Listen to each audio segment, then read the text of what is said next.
Fancy saris, కంచిపట్టు సారీస్ కి ప్రత్యేకంగా పెట్టింది పేరు మన పూర్ణిమ ప్రింట్స్, కేపీహెచ్పి అండ్ మాదాపూర్. నమస్కారం. కార్తీక పురాణం 14వ రోజు పారాయణలోకి వచ్చాం. ఈరోజు కార్తీక పౌర్ణమి. అంటే మనకి 14వ రోజే పౌర్ణమి వచ్చిందంటే ఒక్కొక్కసారి తిథి ద్వయం కదిలిపోతుంది. 13వ రోజున 2 తిథులు కనపడుతున్నాయి. ఈ సంవత్సరం మనకి తిథులు కొంచెం దగ్గరగా ఉన్నాయి చూడండి. మనం చతుర్దశి, నరక చతుర్దశి, దీపావళి ఒకేసారి జరిపేసుకున్నాం ఒక రోజునే. అలాగే నిన్నటి రోజున 2 తిథులు ఉండటం వల్ల ఈరోజు 14వ రోజే కార్తీక పౌర్ణమి పుణ్య దివసం వచ్చేసిందండి. మనం ఈ 15 రోజుల పాటు ఏమీ చేయలేకపోయినా, అంటే ఉపవాసం ఉండలేదు, పొద్దున్నే స్నానం చేయలేకపోయాం, వేళకి దీపం పెట్టలేకపోయాము, ఎవరికైనా దాన ధర్మాధికాలు చేయలేదు, దేవాలయ దర్శనం చేయలేదు, కార్తీక పురాణ శ్రవణం కూడా చేయలేకపోయాము అనుకుందాం. ఈ 15వ రోజునైనా కార్తీక పౌర్ణమి నాడు తెల్లవారుజామునే స్నానం చేయటం, నది వాపి కుపతటాకాదులు లేకపోతే ఇంట్లో అయినా వేడి నీళ్ళు కాకుండా బోర్ వాటర్ ప్రిఫర్ చేయండి. కొంచెం వెచ్చగా ఉంటాయి, అంత చలేయకుండా ఉంటుంది. వాటిని స్నానం చేయటం. హరగంగే అని గంగా నదిని తలుచుకుని, గంగే చేమనే చేవ గోదావరి సరస్వతి నర్మదే సింధు కావేరి జలేస్మిన్ సన్నిధిం కురు అని ఇలాంటి ఒక శ్లోకాన్ని, లేదా మహానదుల పేర్లు గంగా, గోదావరి, కావేరి, కృష్ణవేణి మనకు పేర్లు తెలుసు కదా, తుంగభద్ర, సరయు, అలా ఏవైనా సరే నదుల పేర్లు తలుచుకుని పొద్దున్నే తెల్లవారే స్నానం చేయండి. ఇంట్లో ఒక దీపారాధన చేసుకోండి. భగవత్ సన్నిధిలో చేసి తర్వాత తులసమ్మ దగ్గర కూడా దీపారాధన చేసుకోవచ్చు. కుదిరితే దేవాలయ దర్శనం చేయండి. ఏదైనా దానం చేయండి. ఇందులో మీరు వస్త్రదానం చేయొచ్చు, అన్నదానం చేయొచ్చు, ఫలదానం చేయొచ్చు, ఒట్టిగా తాంబూలం దక్షిణతోటి ఇవ్వచ్చు. ఏదైనా నువ్వుల లడ్డు లాంటివి ఏమైనా ఇవ్వచ్చు. తీయని పదార్థాలు ఏవి ఇచ్చినా తప్పులేదండి. ఏది ఇచ్చినా మంచిది, అన్ని ప్లస్సే మనకి. ఈ దానాధికం ఏదైనా నిర్వహించండి. పగలు ఉపవసించి రాత్రి భోజనం చేయొచ్చు, లేదా పగలే కొద్దిగా భోజనం చేసి రాత్రికి అసలు ఇంకేం తినకుండా, పౌర్ణమి అంటే చంద్రుడు ఆకాశం మధ్యంలో ఉన్నప్పుడు ఇంకా ఆహారం తీసుకోకుండా ఒట్టి ద్రవ పదార్థాలు తీసుకుని ఉపవాసం చేసుకోవచ్చు. తర్వాత ఈ మామూలుగా మనం ఏం చేస్తున్నాం, మొత్తం మన తెలుగునాటంతా కూడా కార్తీక పౌర్ణమి నాడు 365 ఒత్తులు వెలిగించడం. సంవత్సరం అంతా మనం దీపారాధనలు సరిగ్గా చేసినా చేయకపోయినా, ఏదైనా ఇబ్బంది వచ్చినా, నెలసరి వల్ల 4-5 రోజులు మన ఇంట్లో దీపారాధన జరగలేదని అనిపించినా, దేనికైనా సమాధానంగా ఉంటుందని 365 ఒత్తులని ఒకేసారి తులసి సన్నిధిలో కానీ, దేవాలయంలో కానీ, లేదా మన ఇంట్లో దేవతార్చన ఎక్కడ చేసుకుంటామో అక్కడ కానీ ఒక చిన్న ముగ్గేసుకోవటము, తర్వాత దీపారాధనకి ఒక మట్టి ప్రమిదలో ఈ 365 ఒత్తుల్ని మధ్యాహ్నమే కొంచెం ఆవు నెయ్యి వేసి తడిపి ఉంచితే సులువుగా వెలుగుతాయండి, చక్కగా ఆహుతవుతాయి, దీపం చక్కగా నిలిచి వెలుగుతుంది. మేము ఈ అవకాశాలను బట్టి చేయండి. నెయ్యి చాలా మంచిది ఆవు నెయ్యితో చేస్తే. కుదరకపోతే కొంచెం ఆవు నెయ్యి వేసుకుని తత్మాది మంచి నువ్వుల నూనెలో తోటైనా సరే తడిపి దీపారాధన చేసుకోండి. భార్యాభర్త ఇద్దరికీ చెరుకొకటి అని పెట్టుకునే వాళ్ళు కొంతమంది ఉన్నారండి. వాళ్ళ పద్ధతి ప్రకారం చేసుకోవచ్చు. ఒక 365 ఒత్తులు మన ఇంటికి ఒక దీపం అని అనుకుని చేసుకున్నా తప్పులేదండి, చక్కగా అది కూడా మంచిదే. మేము ఈ అవకాశాలను బట్టి కార్తీక పౌర్ణమి పర్వదినాన్ని సుసంపన్నం చేసుకోండి. పురాణంలోకి వద్దాం. ఇవాళ 14వ రోజు పారాయణలో ఉన్నాము. అనంతరము అంబరీషుడు, అంటే సుదర్శన చక్రతాళ్ వారు వెళ్ళిపోయిన తర్వాత అంబరీషుడు దూర్వాస మహామునికి నమస్కరించి, ఓ మహాముని, నేను బహు పాపాత్ముడను, ఆకలితో ఉండి అన్నానికై ఇంటికి వచ్చిన నిన్ను అలసట పాలు చేసిన మందభాగ్యుడును, అయినా కూడా నా యందు దయతో మరలా నా ఇంటికి అతిథిగా వచ్చావు. దయచేసి నా ఇంట విందారగించి నా ద్వాదశి పారణని పూర్తి చేసి నా సర్వదోషాలను ఉపశమింపచెయ్యి అని పరిపరి విధాలుగా ప్రార్థించాడు. దూర్వాసుడు అంబరీషుడిని తన చేతులతోటి లేవనెత్తి, రాజా, ప్రాణదాతను తండ్రి అంటారు. ఇప్పుడు నువ్వు నా ప్రాణాలని కాపాడడం వల్ల నాకు పితృస్థానీయుడు అయ్యావు, తండ్రిగా భావించాలి. అయితే నిజానికి నేనే నీకు నమస్కరించాలి, కానీ బ్రాహ్మణులను, తాపసిని, నీకన్నా వయోవృద్ధుణ్ణి అయిన కారణంగా నా నమస్కారం నీకు కీడు కలిగిస్తుందే కానీ మేలు చేయదు. అందువల్ల నీకు నమస్కరించట్లేదని ఏమీ అనుకోవద్దు నాయన. నేను నిన్ను చాలా కష్టపెట్టాను, అయినా నువ్వు నాకు ప్రాణభిక్ష పెట్టావు. నీ వంటి ధర్మాత్మునితో కలిసి భోజనం చేయటం మహద్భాగ్యం నాది అని చెప్పి అంబరీషుడి యొక్క ఆతిథ్యాన్ని స్వీకరించాడు. ద్వాదశి పారణని అంబరీషుడితో కలిసి చేశాడు. తన ఆతిథ్యాన్ని స్వీకరించి విష్ణు భక్తుల మాహాత్మ్య ప్రకటనార్థం పరీక్షకునిగా వచ్చిన దూర్వాసుడు ఆ సత్కార్యం పూర్తి కావడంతో తన ఆశ్రమానికి తరలి వెళ్ళిపోయాడు. విష్ణు భక్తి కలిగిన వాడికి ఎలాంటి భగవత్ సాక్షాత్కారం లభిస్తుందో ఈ కథ వల్ల ప్రజలకి తెలియజేయటం కోసమే దూర్వాస మహాముని ఇతని అంబరీషుడి యొక్క ధర్మనిష్ట ఎలా ఉందో పరీక్షించి లోకానికి తెలియజేయటం కోసం దేవతల పనుపునే వచ్చాడని కూడా ఒక కథనం కనపడుతుందండి. పరీక్ష ముగిసింది, భోజనం చేసి ఆయన వెళ్ళిపోయాడు.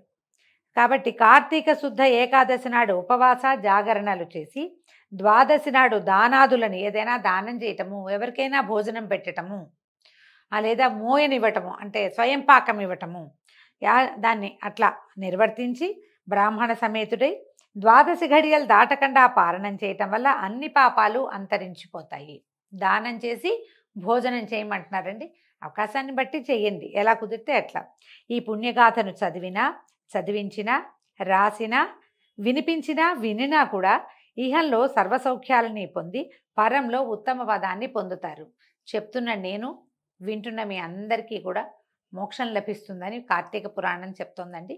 తర్వాత చూద్దాం. పూర్వోక్త విధంగా సూతుడు వినిపించిన కార్తీక మహాత్మ్యాన్ని విని శౌనకాది ఋషులు, మహాభాగ కలియుగ కల్మషగతులు, రాగాది పాశయుక్త సంసారగ్రస్తులు అయిన సామాన్యులకి సునాయాసంగా లభించే పుణ్యమేది? అన్ని ధర్మాల్లోనూ అధికమైనదేది? దేవతలందరిలోకి దేవాధిదేవుడెవరు? దేనివల్ల మోక్షం కలుగుతుంది? మోహం దేనివల్ల నశిస్తుంది?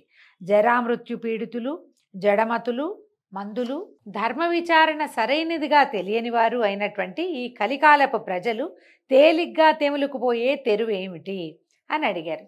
ఇది చూడండి, ఈ ప్రశ్నలన్నీ మన కోసమేనండి. ఎలా మోక్షం వస్తుంది? మోక్షం సంగతి పక్కకు పెడితే ముందు అసలు మనం ఎక్కడి వాళ్ళం, ఎక్కడి నుంచి ఎక్కడికి వచ్చాం, ఎక్కడికి వెళ్ళబోతాము, ఇదంతా ఎట్లా తెలియడం, మనకి ఎట్లా అర్థమవుతుంది? మనకు సాధారణంగా ఏం తెలుస్తుందంటే, చిన్నప్పుడంతా నన్ను హాస్పిటల్ నుంచి తెచ్చారని నమ్ముతాం. మనం హాస్పిటల్ నుంచి తెచ్చారు, అమ్మ గర్భము అవి మనకు అర్థం కావు.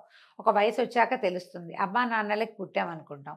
ఈ అమ్మా నాన్నలకి పుట్టకముందు మనం ఎక్కడున్నాము అనేది మనకు తెలియదు. పోనీ మరణించారు తండ్రులో తాతలో మరణాలు చూస్తాం. మరణిస్తే వాళ్ళు కదలకుండా ఉండిపోవటము, వాళ్ళని తీసుకెళ్ళి ఎందులో అయినా కలిపేయటం, ఏమైనా పంచభూతాల్లో కలిపేస్తాము. ఈ పంచభూతాల్లో కలిసిపోయింది ఎవరు? ఇందులో ఇందుకు ముందున్న కదలికగా ఉన్నవాడెవడు? వాడెక్కడికి వెళ్ళాడు? అతను ఏం చేస్తాడు? అతను ఎక్కడ పుడతాడు? మళ్ళీ ఈ రకమైన విచారణ మనకి ఎప్పుడైనా ఉంటుందండి? ఏముండదు. అందులో సైన్స్ లేదు, సోషల్ లేదు, అంచేత మనం ఏ విచారణ చేయము. ఏ విచారము లేకుండానే సాధారణంగా 99% జీవులు కడతేరిపోతూనే ఉంటాయండి. పశుపక్షాది జంతుజాలానికి ఏమీ తెలీదు. వాటి జీవితం ఎలా ఉన్నాయో ఋతువుల ప్రకారం అవి ఏం చేయాలో అవి చేసి వాటి ప్రకారం వెళ్ళిపోతాయి. మనుషులకు ఋతువులు లేవు, బాగా విచారణ ఉంటుంది, ఎంతో కొంత, బాగా కాబట్టి కొంత ఉంటుంది కదా. ఈ కథ నడిపిస్తూ ఉంటాం. అప్పుడప్పుడు కథలో మనకి 2-3 సార్లు ఈ విచారణ వస్తుందండి. ఏదైనా ప్రసూతి వైరాగ్యము, తర్వాత శ్మశాన వైరాగ్యము కలిగినప్పుడు. ప్రసూతి వైరాగ్యం అంటే ఈ పిల్లలు పుడుతున్నప్పుడు ఆడవాళ్ళు చావు కేకలు పెడుతుంటే అప్పుడు ఒకసారి ప్రసూతి వైరాగ్యం వస్తుంది మనకి. ఎవరైనా మరణించినప్పుడు శ్మశాన వైరాగ్యం వస్తుంది. అప్పుడు ఒక విచారణ మనసు లోపల వస్తుందన్నమాట. మనం ఏమిటిది, ఈ జీవితం ఇంత బుద్భుతప్రాయంగా ఉందేంటి అనిపిస్తుంది ఒకసారి. ఏమిటి, ఒక ప్రాణం పుట్టాలంటే ఇంకోటి చచ్చేంతకే బాధపడాలా అని కూడా అనిపిస్తుంది. కానీ ఆ క్షణం గడిచాక, సంతానం కలిగాక, పిల్లలకి శిశువును చూశాక ఈ ప్రసూతి వ్యవహారాన్ని తల్లులు మర్చిపోతారు, ఆ విని బాధపడి విచారించిన వాళ్ళు మర్చిపోతాం. శ్మశాన వైరాగ్యం తెల్లవారేసరికల్లా అన్ని పనులు వచ్చేస్తాయి, అన్ని రకాల పనులు. సమాధానాలు చెప్పాలి, వాళ్ళకి వీళ్ళకి చెప్పాలి, వచ్చిన వాళ్ళకి సమాధానం చెప్పాలి, ఇల్లు వాకిలు చూడాలి, కర్మకాండలో ఏమిటో అవన్నీ నడిపించాలి.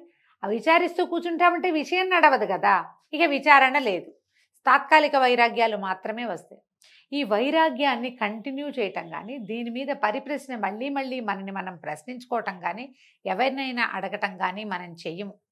ఎప్పుడూ అత్యంత విషాదభరితమైన సంఘటనలు ఏమైనా జరిగినప్పుడు మనకి ప్రశ్నలు వస్తాయండి. ఆ ప్రశ్నలకి సమాధానాన్ని ఇట్లా ఏవైనా పురాణాల్లో మనం తెలుసుకోగలుగుతాం. మనంతటా మనకైతే ఏం ఆన్సర్లు రావండి, అన్నీ శేష ప్రశ్నలే ఇవి. మనకు అసలు అర్థం కాదు ఏం చేస్తున్నాము అని. అయితే ఇప్పుడు చెప్తున్నారు, మంచి ప్రశ్నలు వేశారని సూత మహాముని ఇట్లా చెప్తున్నారు. ఇలాంటి మంచి విషయాల గురించి ప్రసంగించుకోవటం వలన వివిధ తీర్థక్షేత్రాటన స్నానాల వల్ల, వివిధ యజ్ఞయాగాది నిర్వహణల వల్ల కలిగేటంతటి పుణ్యం లభిస్తుంది. ఇంతవరకు నేను మీకు చెప్పిన కార్తీక ఫలమే వేదోక్తమైనది. ఏమిటి ఇప్పుడు మనం ఇవన్నీ ఇట్లా డిస్కస్ చేయటం వల్ల ఏమవుతుందంటే, ఇవి వేరే వేరే ఊర్లు వెళ్ళి దేవతార్చన దేవాలయాలు చూసి అక్కడ తీర్థాటన చేసి స్నానం చేసి తర్వాత మన రకరకాల నది స్నానాలు చేస్తే ఎలాంటి ఫలితం లభిస్తుందో, ఇలా ఉత్తమ విచారణ వల్ల కూడా అలాంటి ఫలితమే లభిస్తుందట. వేదోక్తమైనది కార్తీక ఫలమే వేదోక్తమైనది. విశ్వానందకారకమైన కార్తీక వ్రతమే ఉత్తమ ధర్మము. కార్తీక వ్రతం అన్నిటికంటే ఉత్తమ ధర్మం, ప్రతివాడు ఆచరించవలసిందే దీన్ని.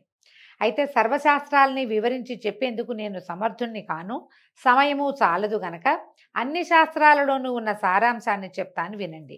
విష్ణు భక్తి కన్నా తరుణోపాయము లేదు. ఈయన విష్ణు భక్తి గురించి చెప్తున్నాడండి. శివభక్తి కంటే కూడా తరుణోపాయం లేదు అనేది కూడా మనం ఇంకొక చోట ఇదే పురాణంలో వింటాం. దైవభక్తిని మించిన తరుణోపాయం లేదు, అది ఏ దైవమైనా సరే. అయితే ఈ దైవగాథల్ని వినేవాళ్ళు విగత పాపులై నరకదూరులై ఉంటారు. హరిహరుల ప్రీతి కోసము స్నాన దాన జప పూజ దీపారాధనాదులు చేసే వాళ్ళకి పాపాలన్నీ వాటికవే పటాపంచలైపోతాయి. అందుకని మనం ఏం చెప్తాండి, రోజు నిత్య దీపారాధన చేస్తారు, చాలామంది చేస్తాం. ఒకవేళ నిత్య దీపారాధన కుదరదు, చెయ్యరు. కార్తీకంలో ప్రత్యేకంగా దానము, దీపము, స్నానము ఇవే కదా విధులు కదా. కాబట్టి కనీసం ఈ కార్తీకంలో అయినా దీపారాధన చేసుకోవటం. ఇంట్లో కుదరకపోతే దేవాలయంలో దీపారాధన చేయి. దేవాలయానికి వెళ్ళలేకపోతే ఇంట్లో వాకిట్లోనో, తులసి దగ్గర, వీధి వాకిలి గుమ్మంలోనో, ఎలాగో దేవతార్చన దగ్గర చేస్తాం. ఇలా చేయటం వల్ల ఏమవుతుందంటే ఈ సంవత్సరం అంతా చేయలేకపోయిన దాని సమస్య తీరి మనకి ఫలవంతం అవుతుంది మనం చేసినది.